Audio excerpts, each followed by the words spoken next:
Are you a current William Hill account holder that has a group of mates that love the punt? Not only will they be eligible for the deposit 50, get 150 bonus bet, but you will also receive a $100 bonus bet for every mate you refer, plus have the chance to have a day hosted at our private suite at ANZ Stadium for the 2017 NRL season. Inbox me for details. What is up, ladies and gentlemen? Welcome to another episode of The Locker Room. I'm here with Premiership winner, second-time Premiership winner, Chris Heighington. What's going on, brother? How you going? Yeah, thanks for having me. Back at training. So how's the body feeling, bro? Yeah, actually all right. So we got nearly 8 weeks off, which is good, and I had a bit of testing yesterday, which is pretty tough, obviously, and the body's feeling it today, but glad to be here. What's it like mentally? Coming back from the Premiership, breaking this ginormous drought. It was such a. I'm sure you would have experienced with the West Tigers, but it was such a big deal in rugby league for you guys to win it. What's it like coming back to training? Is it a bit like, oh, okay, like we're back at training now? It was actually pretty hard. Like, I didn't do much in the break. I couldn't really get motivated. I just soaked it all in, and obviously around Cronulla has just been massive. Everyone's they don't say well done, they say thank you for some reason. So it's a bit strange, but yeah, they obviously haven't won one in 50 years or never won one.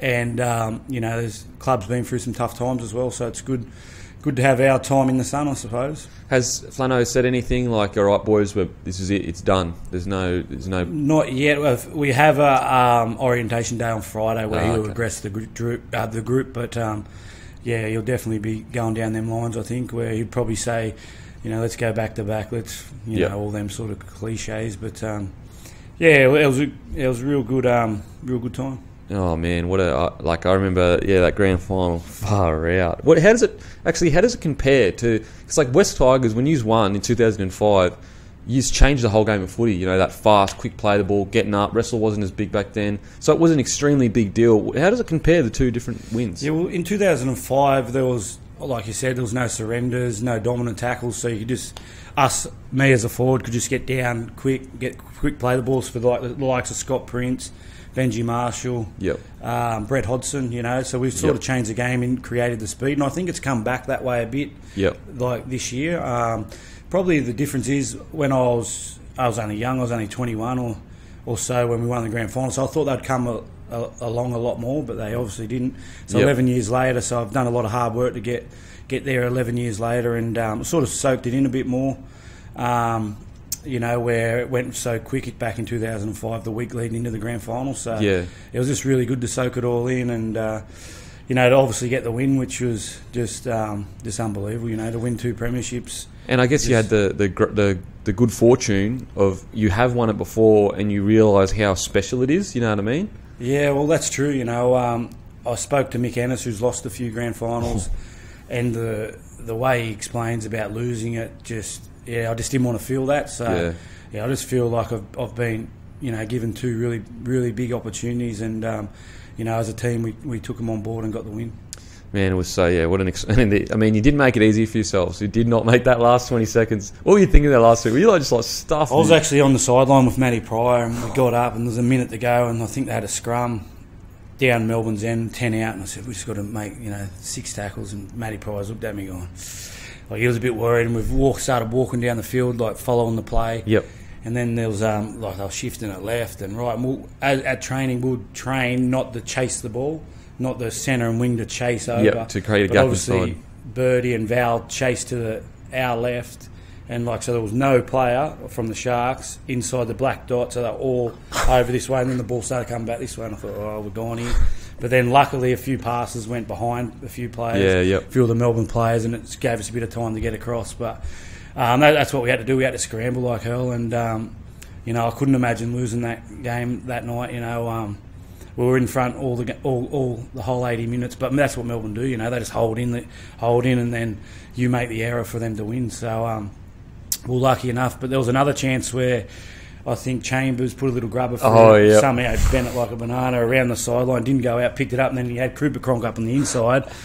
But in my opinion, I reckon he couldn't hear him from the crowd. It was crazy, mate. They were all in light blue jerseys, just going crazy. I think everyone had the Sharkies jersey on, besides about 2,000 people. So hopefully the crowd, got us the win in the end. But it was just a great thing to be a part of. That is a very good point I didn't think of. Is I know it's we're reaching here, but having such a massive home advantage crowd could have drowned out the noise to give him that ball. Keep it yeah, I reckon for sure, because when we were out there, you'll try and get a play off Chatty Townsend or something. I mean, what, like, just crazy. Oh, you just couldn't hear anything. They were just cheering, and then even when we ran out, the noise when we ran out and had the national anthem, and then we kicked off, it was just crazy. It was just all light blue jerseys. It was the best thing I've been a part of ever. Oh, really? Yeah. So you could genuinely, it was tough hearing calls on the field. Oh yeah, 100%. Yeah. Wow. Sure. Okay. So that explains. I mean, it would have been an extremely hard pass to make because he just picked it up. He would have had to quickly bomb straight in. Okay, that's so interesting, man. That it was so loud that the chances of him hearing that is so small. Yeah, it was crazy. But James come up with a big play to actually get the ball back. So yep.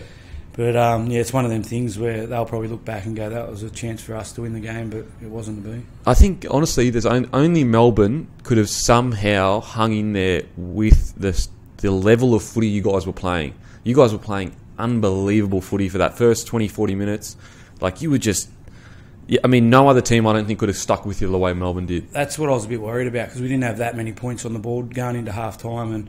Obviously, we had a lot of the ball and we were playing our best footy. And literally your best, yeah. We were honestly putting on some real good plays where they weren't coming off. And we went into half-time confident, but knowing that we have to put in another 40 minutes like that to get the win in the end.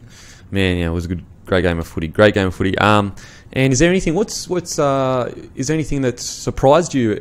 Winning with the Sharks that you didn't really expect. 50-year drought being broken. Anything that surprised you? Probably the performance of a few players last year, the year just gone. Matty Pryor. Wow, he just come out of nowhere. He was outrageous. He was our best, one of our best, with Andrew Fafita, and then Chatty Townsend coming back from the Warriors. He really surprised me when he left to go to the Warriors. I had 1 year with him at the Sharks, and he definitely wasn't the player he is today. He's a lot faster. Yep. He barks orders. He's just gone to a next level. So probably them two players, probably got us where we needed to be to get the win. And probably the fans. I didn't know there was that many Cronulla fans. Merchandise went through the roof. We couldn't even get jerseys for our families. So oh, really? Sold out a few times in that to get some more ordered in. So probably the amount of Cronulla fans which maybe didn't follow us or didn't come to games as much because we weren't going as good, really jumped on and got there through the final series. Man, that's really interesting. And yeah, you're 100%. Like Matty Pryor and Townsend, you look at where they both were in their career. Townsend came on the scene, did really well. Then he kind of plateaued a bit, but then he just, like, this year and last year just went to a whole new level. And Pryor as well, moving from edge to... Yeah, I think he used to play a bit of centres back in the Dragons too, so he's played a lot of positions. Yep. But he trains that hard, he lifts that heavy in the gym, He's just real professional, good knock-around bloke. Oh, fantastic just guy. Real happy for him to have the year he did. I honestly don't know how he didn't make the Australian squad. Yeah, I mean, he's form 100%. Yeah, I thought he was a shoo-in, but, it's probably better for us, he's back at training with us, and we can get a bit of a base going into the World Club Challenge in February. Is that exciting for you going, because you played with the Tigers? Yeah, so when we won it in 05, we went over obviously started 2006 and played Bradford Bulls. Yep. And they just smashed us. We'll know. We went over a bit too late, so we only had 3 days preparation. Yeah, okay. And we just didn't. Yeah, so I regret that. We didn't. As a club, I don't think we really took it serious enough. Yeah. But this year, I think we're going over with 10 days to get ready, and really looking forward to it. I haven't been back for a while, and it should be good. Up against Wigan, which you play pretty good footy, so it should be interesting. No, it's always a good way to kind of start the year, because you've got, like, I guess a big start, if you know what I mean. You've got this, instead of just like easing into these pre-season trials, you've kind of putting yourself on that centre stage off the bat kind of thing. Yeah, so I think we're straight into the nines. So if you don't make the nines, you've got to play one trial in Brisbane against Brisbane, and then we're on a flight to England. So wow, yeah, it's pretty crazy. And then I think the boys in the All-Stars, we've got a few in that as well. Yep. So I think they'll play 3 games before they go into round 1. So pretty busy. You'll be ready to go. And take us back to a young Chris Heighington. Were you a little rat bag in your minor? Did I get it right? Yeah, your minor. Yeah. So I moved from Campbelltown to Yamina when I was 9. The whole family packed up and we all moved to Yamina. I started playing footy when I was 9. I was a bit of a rat bag through school. But yeah, I started playing footy when I was about 10 years old and really enjoyed it, and then quit for a few years when I was 15 to about 16, then sort of started playing again and started enjoying it, and then got in the system at North Sydney, who were trying to move to the Central Coast at the time. Oh, yep. And got in their system, and then went from there, and then 2003 I was playing for North Sydney, and 2002 Tim Sheens signed me up for the West Tigers when he was coming in 2003, so it's gone on from there. And when, growing up, was it, you said you quit for a year or two, were you always a talented footy player or a talent athlete? Not really, you just worked hard? Yeah, I was okay. Did you make the rep sides in that? Oh, I didn't. To be honest, I left school in year 10, so I didn't have a chance to. Some reason I didn't really like school. I wish I actually tried a bit harder there. But I made a few rep teams and I went okay at with my local team, your minor and all that. Yep. But we went on and played every grand final, so I went okay. But then I signed with Sheensy, and he sort of developed me as a player. Yep. I went there and I knew nothing about the game, and he would sit me down, and he was that structured and how he wanted you to play, and he sort of built me career, to be honest. He knew the ins and outs of the game, and so I went there sort of playing 5'8" centres, and he goes, "Nah, you're a forward." So I had to put on about 8 kilos, so he locked me in the gym, and so I got a bit bigger, and he ended up sort of back row lock. And was that transition hard? Like going from, so you were playing for North's Bears, but were you still living Central Coast? Yeah, I was still living on the Central Coast. So you were driving, about an hour and a half? Yes, and I was doing a building apprenticeship at the time, and then Tim goes, "I want you to train full time." Yep. I was on $7,500. They signed me for. I go, "This is going to be a bit hard." So I had a bit of savings up from working, and I remember talking to my dad. My dad goes, "You're not going to get this opportunity. You know, work will understand." So I spoke to the boss at work, and he goes, "Yeah, go for it." So he let me have 3 months off, and I travelled from the Central Coast to Concord Oval every day. And then how long's that? It takes about an hour and a half, but there's always traffic in between. Torture. And Sheensy was big on training in the morning and then keeping you around and training in the arvo. Oh. So I was pretty much travelling there back and forth peak hour. So, and I'd get home and just Dad would have dinner ready for me, and I'd go straight to bed and do it again. So, yeah, if it wasn't for me Dad, who sort of said have a crack at it and quit work, and I probably wouldn't be here today. So he's been my biggest role model through my life. So And it's very different back then, as you said, $7,000. Whereas nowadays, if you're part of the first grade squad, you're getting like minimum 50, 60, 70 grand a year. Yeah. So I think the minimum wage if you're training full time is 85,000 or something. What? And they're still whinging about it, the young kids. No so, way. Yeah. I always pull the story out and let them know that I was training full time on 7,500, but yeah, I was $4,000. $4,000. Yeah, so it's crazy. So it's good to see the NRL coming up with systems where because a lot of them guys might not make it, and they've obviously got to do a trade or some sort of study as well. So, but it is good. Hopefully they can save a bit of that as well and go on with their footy careers. I can't believe they're complaining, bro. I was playing first grade and not getting $85,000 a year. Yeah, I'm with you. But I think it's going to go up in the next CBA, they reckon. So. I mean, it's good and it's bad. I wish there was a way to I don't know, maybe they get that contract but they withhold $20,000 of it or something, and they put it away from them until they're a certain age or played a certain amount of games or something. That would be a good idea, actually. We got that thing now where every player gets $9,000 for when they finish their footy, so they've got a bit of money. Oh, okay, that's good. It started in, 2006 maybe, where it was $3,000, but now it's gone up. So if you have a long career, you can end up with a bit of money and then go from your next transition, Then be that kind of cushion for just working out what you want to do. Yeah, that's right, which is tough. massive these days. I'm probably my last year and knowing what I'm going to do. So I've done a heap of courses and started up this high performance thing I've got going. I'm training a few surfers at the moment, so just trying to make that transition a bit easier. Yeah, so your high performance, is it specifically catered to surfing, or you just enjoy it? Everything, I'm going to try probably later on this year before I finish, get a few footy players on board, and I can help them with whatever they need helping with.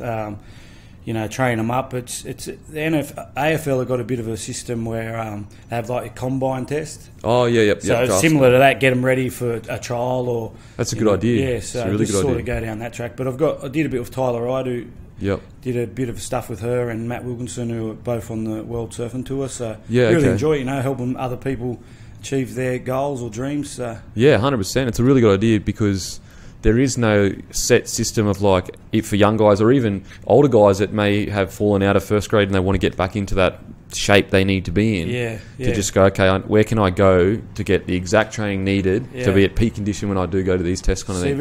If I get I want to stick to a few footy players because that's where I'm very experienced in. But I wouldn't mind going for these individual sports as well who don't have that. Don't really have trainers or mentors or 100%. stuff like that. So that's where it's really worked with the few surfers I've got at the moment, where they're a bit unstructured, and just get them in line. They're always on the road, so get a few programs, designed for them to do it anywhere or on the beach or in a hotel room. We don't realise how lucky we are with rugby league. Like we rock up, supplements are there, drinks are there. Like everything's there, everything's just given to you. We don't realise. Yeah, that's why footy players never grow up. Yeah, you're 100% right. We're little babies getting little babies just getting fed everything and everything on a platter. So but having the 8 weeks off, I didn't have all that, so I was a bit unstructured. So I'm glad to be back. Yeah, bro. But as we were saying, man, I just reckon you need it. Like when I used to go, so the seasons where I would go and just not think about footy and get away from it, I'd come back and I'd be unfit and all that shit. But mentally, I'd just be so fresh. Whereas like when I went away and trained my ass off, I'd start getting injuries in December, January when it peaking because I trained so hard for so long. Yeah.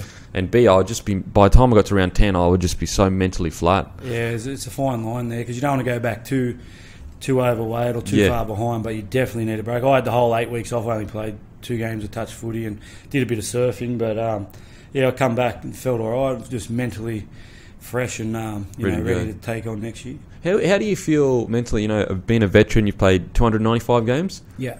So how do you feel this pre-season compared to your first pre-season? What's the difference? I feel, to be honest, like I was saying earlier, I haven't had too many bad injuries where I've had a reconstruction or anything. I've broke a few bones, and I haven't missed too many games of footy through injury. So, I get the odd day, but where I feel, oh geez, what am I doing? But that was like yesterday when I had all that testing. I think everyone was feeling that far. 1.2 time trial, so halfway through I was about to stop a few times where someone in your head tells you to stop. But, with an injury, with a hammy. With a calf, always. The calf. The calf. They reckon it's the old man injury where you hurt the calf, so might use that one next time we do testing. But the tight back. Yeah, the tight back. Oh, fuck. But we've got really good high performance guys. Andrew Gray's so smart, eh? So smart. He's right onto it. I think we used 19 players last year. Wow. That's amazing. Which is amazing. So that's probably a record. Yeah, it's close. I think there is some sort of in the last 5 or 6 years where the team that won the grand final haven't used over 23, 24 players. So. Wow. And because he was at the Dragons when I was at the Dragons, he can measure how many times you were impacted. It's crazy stuff. Just unbelievable. Yeah. It? So I think he set the GPS system and he's got it over in the English Premier League with a few clubs. So, because he's got his own little system. He's got his own little system, which he's a really is good guy, crazy. I sat down with him, went through it. It's just unbelievable how he can break down your body. It's just crazy. But he knows if you're older bloke or a younger bloke what you got to do, and you just put all confidence in him that he gets it right. A few times last year I felt like I needed a bit more fitness, but he would pull me out and I'd just listen to him. Previous years I'd just keep going and say no, I'm right, and this year I just fully listened to him, and I've learned a heap going into that strength and conditioning side of things. I've learned a hell of a lot off him. I mean, I was going to say, with what you want to do after footy, he's a perfect mentor to teach you all that stuff. Yeah, so I've done all the strength and conditioning courses and Cert 4 in fitness, but that one-on-one, with a guy like that's just crazy for me. So 100%. Yeah, I'll follow him around and pick his brain a bit, and I think he gets a bit annoyed and he tries to get me to lift me weights, but I'm asking him too many questions. Okay, so you come to the Tigers and you get moved into the forwards. I mean, that would have been because you're known as a mentally tough player. You're a tough player that essentially never gives up. But I guess there are you're a normal person too, so there are things that you do mentally fight with yourself with. Was that hard moving into the forwards at the Tigers and away from home? Yeah, probably. Probably was a bit But I was just so happy with the opportunity. I could see the light at the end of the tunnel. Tim Sheens, he had belief in me. He signed me. So I just, everything he said, I just did it. He goes, "You got to put you in the gym. You got to do an extra." I was doing two gym sessions a day, one in the morning, one in the arvo. That's the worst thing ever to do. It's the worst thing ever. It's literally losing muscle. Yeah, it was crazy. But back then, everything just sort of goes in 360. Everything goes in and out. And, I'd train so hard, I'd run as fast as I could, and just wanted that opportunity. And I ended up playing. So I come from playing for North Sydney reserve grade, who didn't have a first grade feeder club, so it sort of wasn't the best avenue to go. And then in 2003, I made my debut round one on the bench, so in a double header where there was 90,000 people there. Oh wow! Where was that? ANZ? ANZ, yeah. Ooh. And then so there was no preparation for me. I didn't know anything about my preparation, so all my mates from your minor jumped in my car. We took off there and took them under the ground, and now you got this set schedule and all that sort of stuff. Back then, so went out down under, said, "See you boys, running 10 minutes late," and then got 10 minutes late. Fucking hell. Got out there, so it was a good experience, 90,000. I think I only touched the ball twice, but I remember Sheensy goes, "Get out there and make 20 tackles, and I'll get you off." So. And that's what you said, just went out there and made 20 tackles? Yeah, didn't want the ball, just try to get into every tackle and then get me off. Yeah. So how did it come about that you had been selected to make your debut, and what was the phone call like? What was the phone call like to your father? I mean, it would have been a special moment. Yeah, it was. So it was a Tuesday, Arvo, and Sheens would call everyone in and he would name the team, and I was in it. I had no idea. I trialled all right. I had a few good games in the trials, and then he picked me, and there was some real good players that missed out, like Luke O'Donnell. He was there. Oh, wow. He was probably at his peak or playing really well. And he's got the best body in history, doesn't he? Yeah, he's the greatest. so he missed out, and I was just wondering why. I was driving back to the Central Coast, just thinking, why has he picked me? Like, what's going on? And then I was a bit nervous. I was a bit shy back then as well. But I just did my best. I only played 7 games that year, but just really, built a good foundation for my career. And what was it like running out 90,000 and you're on the bench, so you've got to experience it more, whereas when you get on the field, you've only got like 2 minutes and then you're in the game, so it's like, whatever. Yeah, I was nervous. I was just, things were going through my head, like, what am I doing here? What's going on? Look at the camera over there. I'm playing, like, the year before, I'm playing in front of 500 people for North Sydney. So at a big game, that's a big derby. Yeah, 500 people. Derby, that's against Manly, big derby. So, I was just, what am I doing here? I'm not meant to be here. But he had that much faith in me, and I ended up, I think, playing under him for 11 years or so. So it was good. 11 years, 2003 to 2000. You last year was 2012. Yeah. And 12, and you come at 13 to the Sharks. Sharks, yeah. So the next year, you slowly built into it where you were coming off the bench the next year as well. Yeah. And then 2005, you started starting? I played off the bench every game, 2005. Okay. Yeah, so we had Mark O'Neill and Ben Gallier in the back row, and I'd come on for one of them. Yep, okay. But play a fair bit of minutes off the bench, which I really enjoyed. It was good to obviously come off the bench and learn from them guys. I'm one of them senior players now. But it was good to play in the grand final 2005 in number 15, then do it at the Sharks as well. So oh, really? The same number? 15. Yeah. Okay, nice. It's in footy you don't really get to choose, like, especially coming off the bench. Like, they usually just throw you whatever. Yeah, so it just worked out really good. And so that 2005 year, what was that like for you? Playing out, possibly on their day, Scott Prince, Benji Marshall, best halves combination ever play the game. You could put them up against anyone, and they'd go all right. Whoever you want to put against them, they would be a match pretty much. And if anything, skill-wise, they might even be better. Especially like Scotty Prince and Benji Marshall, the flair they have is ridiculous. But what was it like being a part of a team that essentially changed the game? Like we're still feeling the ramifications of what the Tigers did in 2005. It was a great honour. Obviously Scotty Prince. Benji just at his all-time best that year. Stupid. Robbie Farah was playing outstanding. Yep. Brett Hodgson, the bravest guy I've ever played with. He's like 60 kilos jockey. Tiny. And just getting wrapped. Best story about him. I'll quickly tell you the story. Yes. So there was 2 weights groups. There was a forward group and a backs group. And the forwards are on at 8:30, backs are on at 9:30. So we're out doing our core strength or whatever. And then Brett Hodgson comes in about 9:15, eating at gay time with a big can of Coke at 9:30 in the morning. What? His diet was out the window. And he's just shredded to the bone. Oh, when he gets his shirt off. Oh, it's his dog's body. Dog's body, definitely dog's body. But I didn't want to... How you got a dog's body at 60 kilos? Yeah, I know. It's not a good body. And he could only bench about 50 kilos. He was terrible on the train, like fitness in the gym, but then just put it on. In the game, he was... Toughest guy ever. I honestly thought that he would be this, like, freak athlete. No, terrible run.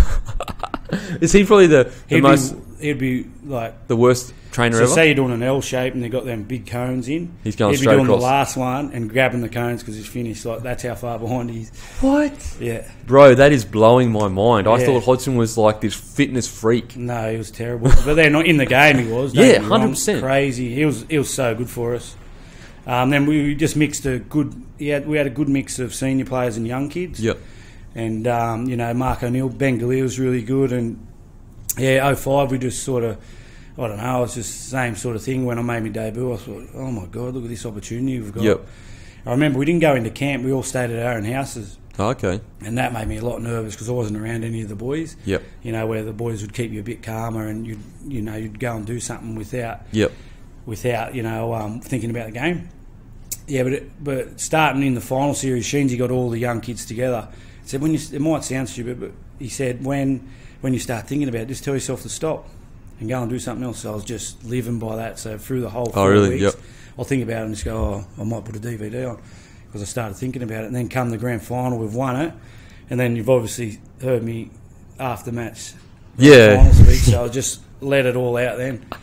And I was just... So that's why is that why it was you were penting it all up? Yeah, it was all inside me. And then I'm not a massive swearer. I don't swear that much. And I'm just, this is effing unreal. It's 3 times in 11 seconds. I was just thinking, oh my God. And then so in the moment, you weren't even thinking. I didn't even know I was swearing. All I could remember was Matty Johns' face changing, like sort of saying, what's he saying? Yeah, what's going on? Stop swearing. Yeah, and I was like, oh no, it's too far gone. So how quick after that, outburst of pent up nervousness and everything like that you realise, oh my God, I've just fully done the worst thing ever in an interview. It was after Matty Johns goes, what do you just swore? Oh, sorry, man.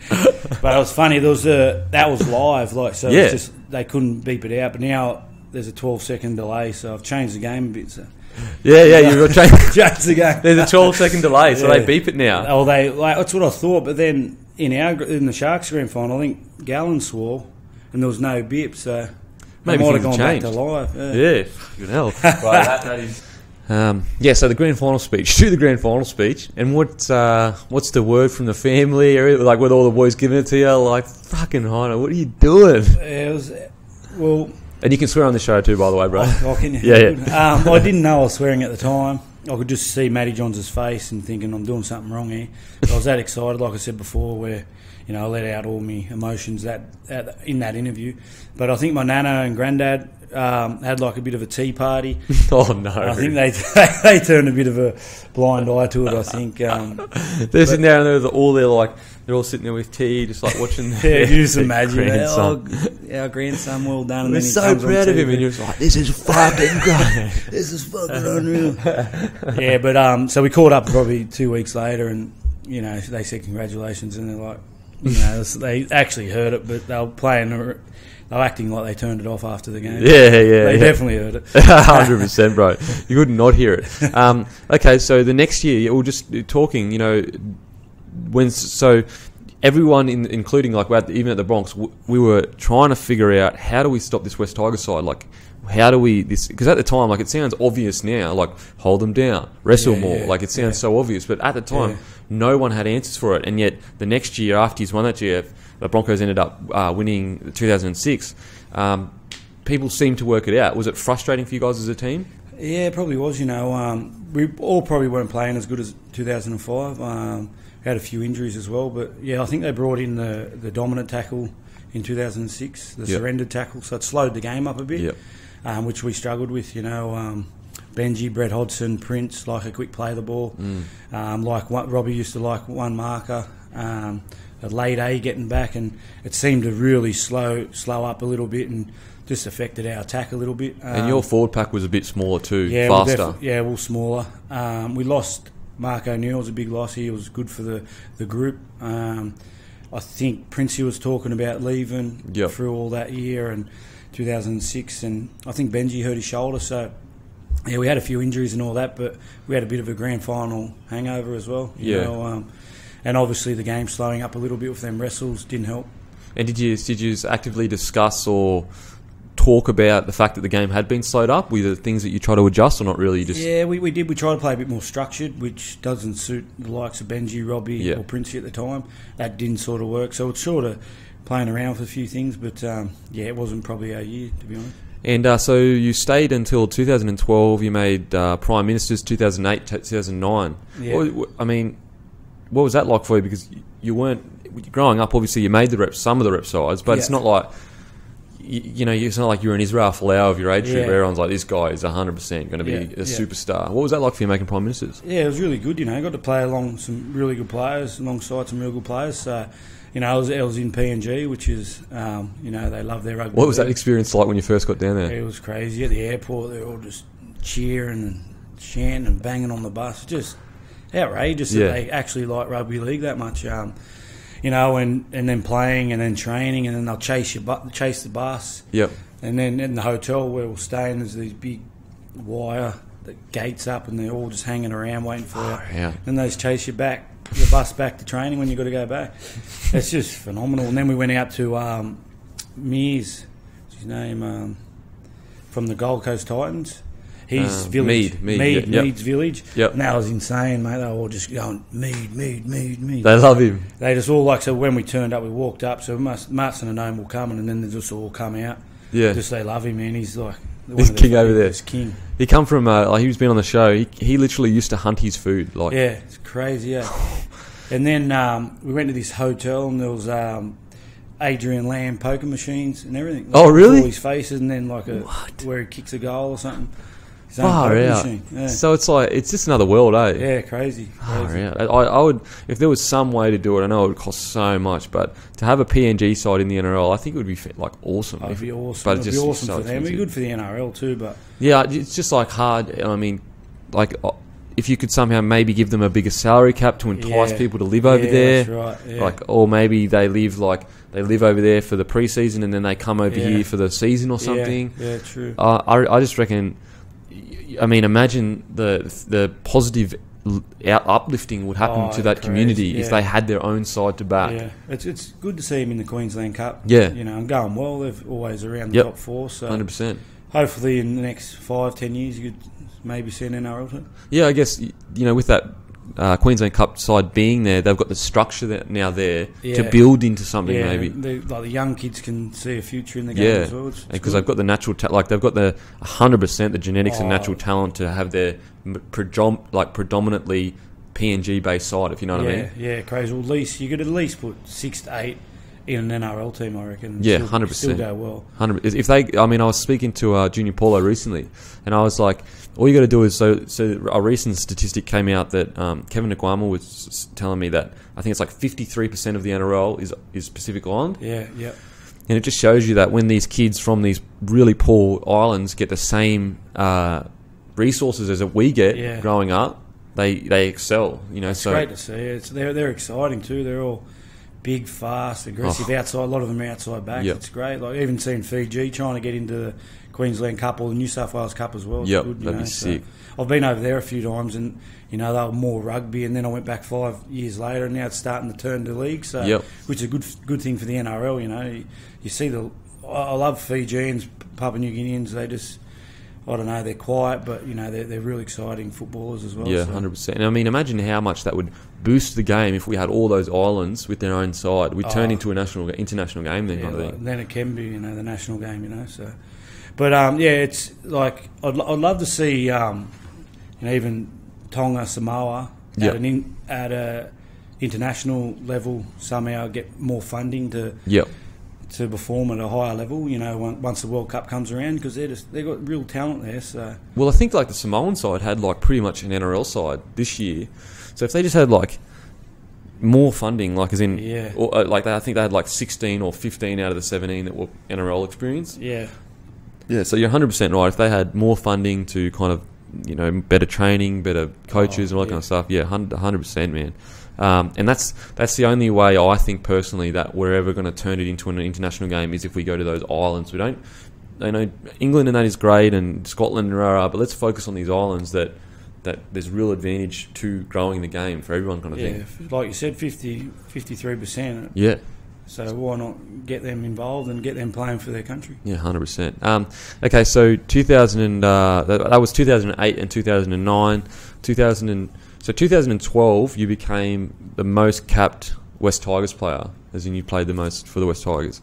Was that, really important to you? Like, becoming that, did that mean a lot or not really? It was just like... Yeah, no, it did. I think I was the first ever player to play 200 for the West Tigers. So I got to 201 games, and then I left to go to the Sharks. But yeah, I was, the 200 games was a big honour at one club, and where I come as a kid, and it's just a long journey, and what I achieved at the West Tigers was really good. I won a premiership, got some lifetime mates, and played 200 games, which is way beyond a dream, because my dream was just I didn't even think playing one NRL game was too far away as a dream, Oh, wow. And then I just kept going and keep achieving these little goals I was setting myself, and then to get to 200, it's just like, wow, this is crazy. When you look back on, you're like, man, how'd I get here? Yeah, but just because you're sort of like day by day, and you're so focused, and then you go home, sit down, and go, man, I'm about to play my 200th game. Yeah.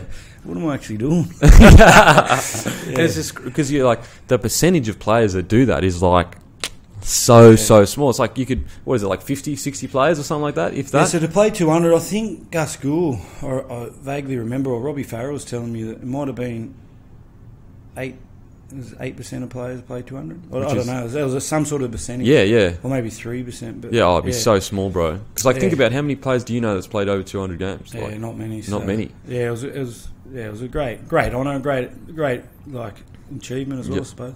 And leaving the Tigers, obviously didn't happen the way you wanted it to, and it was just like, you weren't the only one in the controversy. It was just a controversial time for that club. Yeah, was it tough? Yeah, it was. I thought, at the time, I thought that was it. I had three more years there, and I thought, that would probably do me. I didn't think of at any stage leaving the club, but things happened like that. There was a salary cap issue. They had to move players on. They had some good young kids coming through.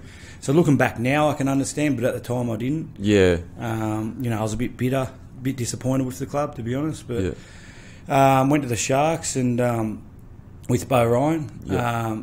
I remember addressing the team when I was moving on, and they started training, so it was sort of after the season, but they'll train all the way through to grand final. So the whole squad were there. Oh, that's torture. So that is torture. And they sort of knew it was coming. I just told them, look, this is what's happened. I've moved on. Love playing with you or whatever.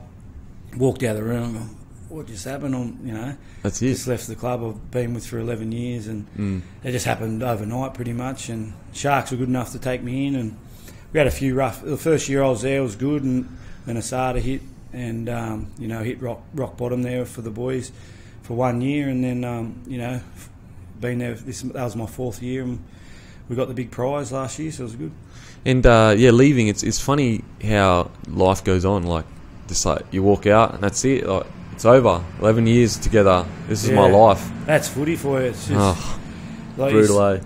I reckon 5 years down the track, there won't be many players just to play at the one club. No way. Not a chance. With the salary cap and the way it's going, which is disappointing for the fans, Like, I was there for 11 years and then sort of got a bit of a relationship with the fans, and then you leave, and then, that's the end, I think for the fans they should try and sort of somehow come up with a way to keep players at the one club, if possible. Yeah, I think there'd be ways to exempt certain parts of the salary cap for veterans. Like, if you've played over 200 games, a percentage of your thing is exempt or whatever. I mean, I'm sure there's ways. Yeah, for sure, because it's just disappointing. If you had to see Cooper Cronk go somewhere else, it just wouldn't be the same. Yeah, it would be weird, like eh? Yeah. Or like Lockie. Or even what happened with Robbie Farah is pretty... Yeah, it looks weird in Jujura, but it's good. Good on him. I'm happy for him. I think they were saying that a lot of West Tigers members have signed up for South. Oh, wow. As a member, yeah. Wow. So he had some fair income, rock solid fans, I think. Far out. Wasn't when he was at training, and they did a bit of a protest, and then the last game at Leichhardt, they all stuck around after the game there. Yeah, that was so dramatic. Yeah, so crazy, fucking hectic, man. Like, it's crazy. Like, There's so much. I mean, you probably because you're mates with him, but there's so much that would be going on behind the scenes that we have no idea about. Yeah, I know, it's crazy. Yeah, it's just footy. But he's at the, he's one of the high-profile players as well. So, yeah, it's pretty crazy. He was the captain of the club for a few years there, and I think he'll go well at South, but 100%. He'll buy in. He's big got a good forward pack. Yep. Good outside fast backs. So, yeah, it should be interesting to watch. And he'll be hungry too. He'll be very hungry to prove. Yeah, I spoke to him and he said he's training the house down, but, he's always talking himself up. Okay, so you come to the Sharks. The first year was good. Second year, the Asada stuff hits. I mean, every guy I've spoken to, like Eric Groth Jr. and all those boys, they've just said it was just, and Wade, they just said it was like just a constant cloud over it. It was so just depressing, like it was just constant. Yeah, it was crazy. So I started, we were training really well. We had a real good squad of players. We signed Luke Lewis, there was Bo Ryan. We were training really good. Yep. Then one day this guy come in and just said, "Oh, boys, you take the 2 years." Like the guys who were back there in 2011, they go, "What?" And then it just dragged on for nearly 8 months. Yeah. And I just felt that sorry for the boys involved. Yeah, 100%. They just weren't clear-headed. They were going through some tough times, but, mate, they were that tough about the whole situation. And, looking back now and then winning the grand finals just makes it, so much better, to see them guys at rock bottom and now they're back where they belong, at the top. So. Yeah, 100%. And the thing is that a lot of people aren't... we don't remember, or we don't really, because it's a few years behind, but there was a time when people were saying the Sharks club wouldn't be any longer. Yeah. Like it was going out of business. Yeah, for sure. There was people getting sacked here, left, right, centre. It was a pretty crazy time to not be involved because I wasn't obviously there in 2011 and just sort of could sit back and just see things just falling over right at our feet. But credit to the boys involved. They stuck solid and they stayed at the club too. Which another thing that people don't realise is like a lot of those boys to stay at the club and stick through it, and come out and win a grand final and not be bitter about the whole situation. Yeah, it's take my hat off to them. And no one really turned on each other. There was no. The boys were rock solid. Like a few other things, off the club and that, but the boys definitely stayed solid as a group. Because it's very when you're down and you're depressed and life's going bad, it is very easy to start hating other people, bitter at other people, this, that kind of thing. Yeah, it was impressive how they dealt with it. I was really impressed with them, mate. Their resilience and all that sort of stuff. And then they come out and played some mad footy for us. The Gal and Wado were involved. They're a big part of the club, massive part of the club. And so this year, when you were going on the 15 win streak, what was that? Was that just all a big beat up from the media? Were you kind of not really focusing on it, or was it getting a bit intense here? This is going crazy. Just every time you did an interview or something, you got to lose before the finals. That's what everyone would say. Look, no, you don't. What? Who cares? Just keep doing everything we have to do. Yeah. Leading into a game, we're talking about making sure we've ticked all the boxes to play our best as an individual. Yep. Not let that. And if we lose along the way, also, but at least we've done all our processes. Put in a good performance each week, and we lose a game along the way, or we lose a game, but we definitely weren't looking at dropping a game, no way. It was a great achievement, 15 in a row these days. Crazy, hard to do, and we had a heap of confidence, and then we lost a few, I think. And you drew to Titans, and then I think you lost to the Roosters or something. Yeah, and there was panic stations for everyone else. Canberra, we lost to Canberra at home. Yep. And there was panic stations, and we haven't felt a loss for obviously 16 weeks. And then, what was that like in the dressing room? You know what it's like. Video after a win so much better than it's the best, yeah. So, for 16 weeks, we're cruising, high-fiving everyone, watching all the good stuff in video, and maybe one little bad thing or something we can improve on. Then you lose and you just unravels all this bad stuff. And then you're sitting there going, it's so winning's just white and then losing's just black. Yeah, 100%. Everyone's there's no G-ups, no jokes, nothing. Everyone just walks out like that. The coach's head's off and fitness. Just so much different between winning and losing. Footy is the best thing you could ever do when you're winning. When you're losing, it is 100%. The pits. Rocking up to training, you're just oh, fuck, not again. It's nothing worse than winning, losing. It's like a big roller coaster. Oh, fucking hell.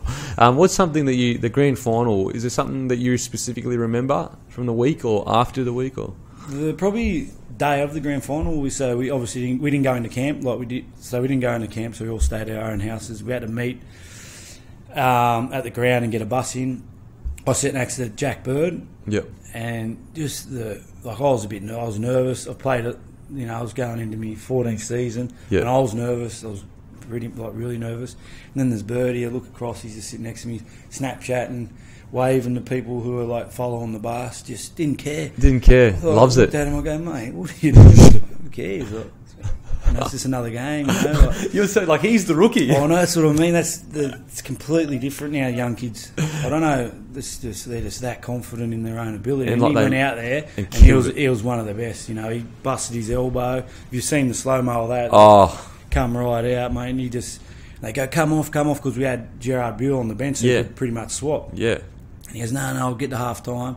Gets to half time, gets the needle. So he played good 20 minutes with friggin' no ligaments on his elbow. So he fully busted, fully so he snapped just them? got out of the brace. So he had a brace on for 7 weeks. Yeah. So that's just... So that was a full ligament tear? Yeah, everything off. Everything off? Off, yeah. So he's been in the brace for 7 weeks, but just seeing how he operates and he prepares for a game is completely different to me. Yeah. You're sitting there going, how you do this? He's like, mate, just chill, it's all right. Just chill, man. Like, he's just Snapchatting, taking photos of himself, waving to people. Getting his hair dyed blonde. Yeah, I want to hope about that. Mate, he copped it. What do the boys... It actually suited Benny Barber. It didn't suit him.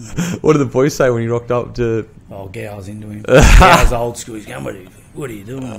I dyed my hair a black once, and I rocked up to training, and Wayne said, if you fucking rock up tomorrow with that hair still that colour, and you don't get rid of it, you're back in reserve grade. It was a bit like that, but it was more like from Gow than Flano or anyone like that. But Gow pretty much runs the show, mate. Whatever he says goes. So. Yeah, well, he's a veteran, grizzled veteran. Right. It's so. I was saying before the finals, this is a situation where a guy like Bird can really have one of those performances that puts his name on the map as not just a talented youngster, but a long-term, one of the best players in the game, and I think he really did that. Yeah, well, he had a real good start of the year, made Origin, went really well, and then everyone expected Bird to be a star every game, and be he like probably a GI. plateaued a little bit, and the paper started, back page news of the paper, and it was just interesting to watch Bird. I went and spoke to him a few times about it.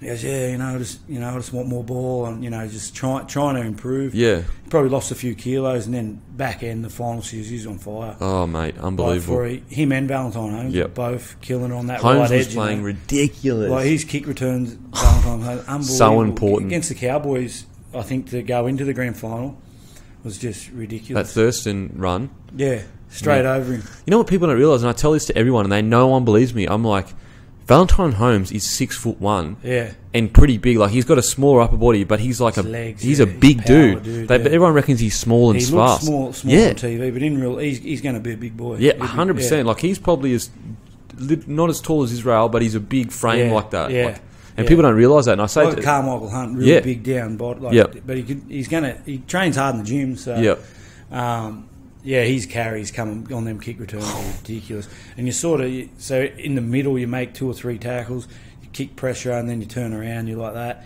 Then you see Valentine Holmes come back like that, sort of gets your energy. Yeah, 100%. The ball. So he sort of lifted the team on a few occasions. Yeah, him and Bird were. Oh man, I love watching them play. Okay, so. What's the funniest memory from your career? Any pranks? I'm sure there's 1,000. I can think of one. I was on. This was at the West Tigers. I was on my email in like the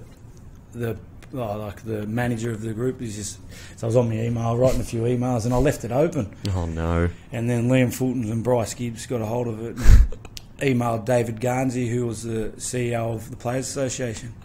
And goes, oh mate, it's Chris Heighington here. I just wanted to email you and say I want to be the delegate of the West Tigers. I'm that passionate about it.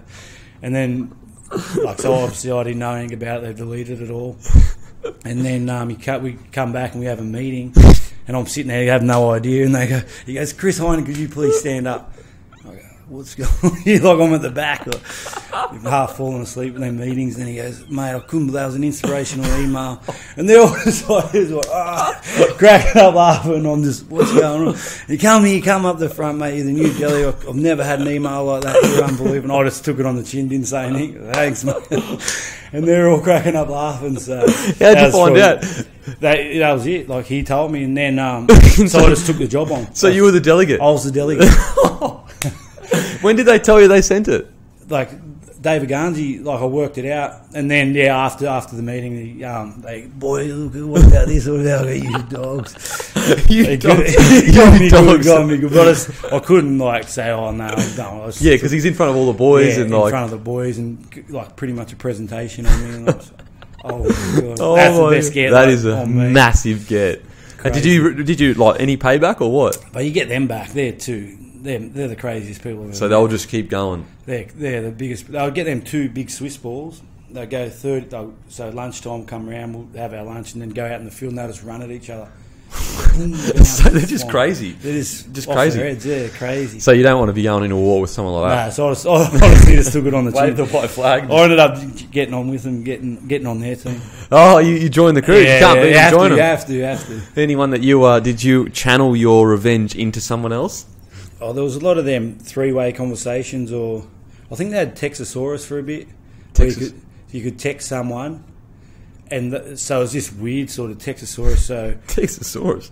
I could text your girlfriend, and it'd come up your name. What? Yeah, so you could ruin people's lives. Fuck me dead. But now I think now they've closed the app, you can't buy it anymore. Yeah, because it's illegal. It's like crazy, but this was a few years back, and they'll do all that sort of shit. Like, mate, don't go too crazy. Yeah, you could honestly ruin someone's life. Yeah, 100%. So I just like text maybe Sheensy something from me, and mate, can 15 minutes, and then we'll sit there. Can we do extras after watch training? Them come like walk into the office, just stuff like that. Oh fuck me, and that's something that like I 100% miss is just that camaraderie and the banter. It keeps you young, like. Yeah. I feel like I'm 21. I'm freaking 34. Like, yeah, I feel still young. I'm 29. I feel like 18 years old, bro. Yeah, which is a good thing, but probably not after. Bro, you miss it so much. Trust me. Stay as long as you can, bro. As long as you can. Ask all the boys this favorite rapper of all time. Oh mate, I don't know. Oh, you're not a rap guy. No, I'm not really into the music. Not really into music. Nah. Fucking hell. I don't know. If you had to, like you're on the drink. Who's a good rapper? You're on the drink with the boys, and a song comes on, and you enjoy it. You'd be like all poppy stuff, probably. Nah, I'd be like cruisy stuff, like a bit of Pete Murray or something. Pete Murray? Oh, Pete Better Murray. Days. Yeah, that's a great song. Yeah, don't ask me to sing. Sing it. Sing it, please. We used to say Pete Murray doing fitness and go, Pete Murray's hit number 1. And they go, what? Seen better days. That's the last thing you want to hear in fitness. Yeah, I know. But it gets you through, Favourite movie of all time? Point Break. Oh, great movie. Did you watch number 2? I didn't watch number 2. Yeah, I did, but it was some real good like footage of the surfing and that, but just the wrong actors. Yeah. They're all cheesy and shit. Yeah, just like, it's no Patrick Keanu. Swayze and that, Yeah, and Keanu, he's the man. Yeah, I actually got it on DVD. I might watch it tonight.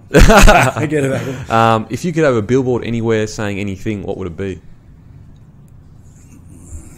About me? Just whatever, anything you want. You could have anything you want. Spraying the boys, like whatever you want.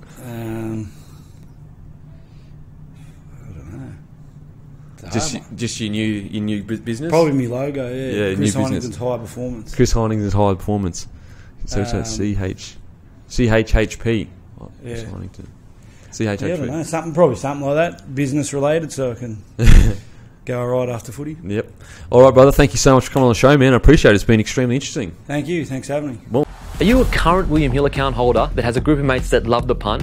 Not only will they be eligible for the deposit 50, get 150 bonus bet, but you will also receive $100 bonus bet for every mate you refer, plus have the chance to have a day hosted at our private suite at ANZ Stadium for the 2017 NRL season. Inbox me for details.